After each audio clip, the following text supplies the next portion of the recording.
This week in Jamaica Now, NIDS court ruling coming in 6 months. Can the law be deemed legal? Court hears confession tape at the murder trial of death squad cop. A nation in anguish as another child is murdered. Flooded. Corporate area commuters left stranded as heavy rains inundate streets. Abortion debate renews in Parliament. Earthquakes again. Trinidad is the epicenter. And the mail bomb scare. U.S. investigation deepens into packages sent to former president and the CNN. I'm Althea Mackenzie in this week for Damien Mitchell, and this is Jamaica Now. In another 6 months, the Supreme Court will rule whether the National Identification System, NIDS, is constitutional. This week, Attorney General Marlene Malahoo Fort struggled to defend the law which establishes NIDS.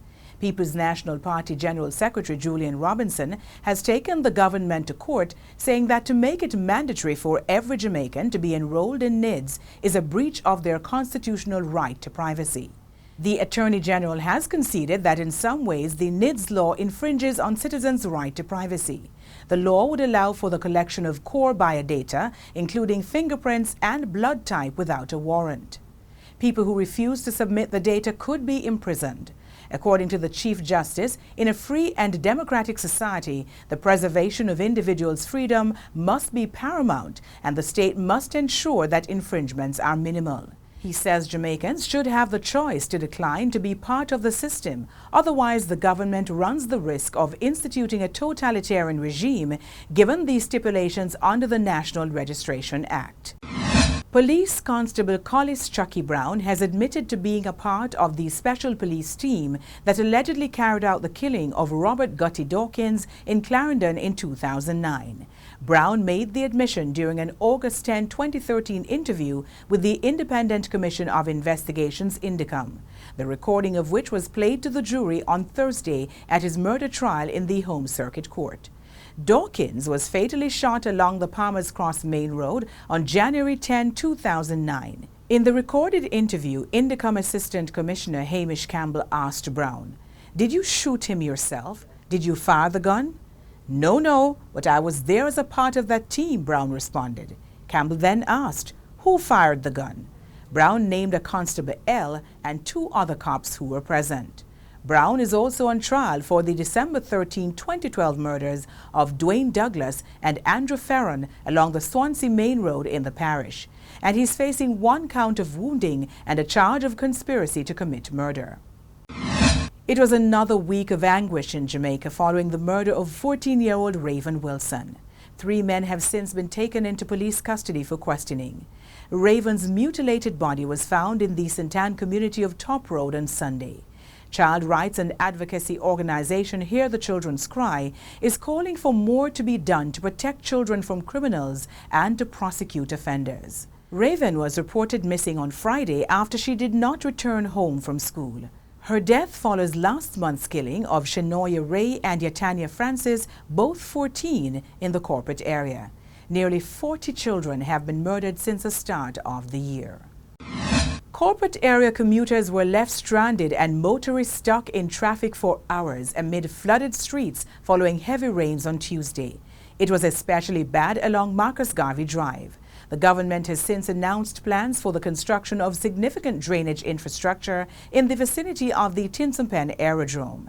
There will also be a realignment of Marcus Garvey Drive for the expansion of the Port of Kingston and a new link road to Spanish Town. Local Government Minister Desmond McKenzie says funding for the project and a time frame for its beginning would be made following a submission to Cabinet. In the meantime, the minister says existing Marcus Garvey Drive drains will be cleaned. Health Minister Dr. Christopher Tufton has proposed that legislators revisit a 10-year-old report commissioned by the Health Ministry on abortions in Jamaica. He wants the report to help chart the way forward. For more than 4 decades, lawmakers have failed to implement proposed changes to legislation that outlaws abortion in Jamaica.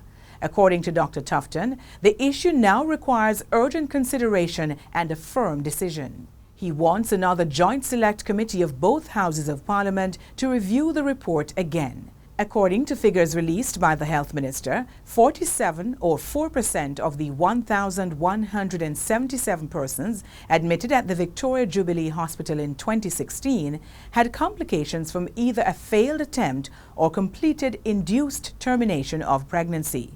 The abortion debate began in June with a private member's motion by West Rural St Andrew MP Juliet Cuthbert-Flynn, who wants terminating pregnancies to be legalized in Jamaica. Two earthquakes, one with a magnitude of 5.1, rattled Trinidad and Tobago minutes apart late Monday night, but there were no immediate reports of damage or injuries. The second quake had a magnitude of 4.2. The quakes are the latest to hit the country, now dealing with excessive flooding caused by torrential rains. In August, an earthquake measuring 5.9 jolted Trinidad and Tobago, sending frightened people scampering from buildings. In the United States, 56-year-old Cesar Sayok Jr. of Aventura, Florida, was arrested on Friday in connection with pipe bombs sent to a number of top U.S. officials. Law enforcement officials have seized at least 13 suspicious devices which were sent by mail. Two of the packages were addressed to former Vice President Joe Biden and one to actor Robert De Niro. Similar pipe bombs were sent to former President Barack Obama, former Secretary of State Hillary Clinton, and the CNN offices in New York. None of the devices exploded and no one was injured, but the packages sent to prominent Democrats critical of President Donald Trump heightened nationwide tension 2 weeks before major congressional midterm elections. And that's it for this edition of Jamaica Now, your weekly review of the big news stories. Send us your comments at onlinefeedback@gleanerjm.com. You may tune in to Power 106 FM for regular updates. Follow us on Twitter and Instagram at Jamaica Gleaner and on Facebook at Gleaner Jamaica. I'm Althea McKenzie. And before we go, more scenes from the corporate area following flooding and traffic jams this week.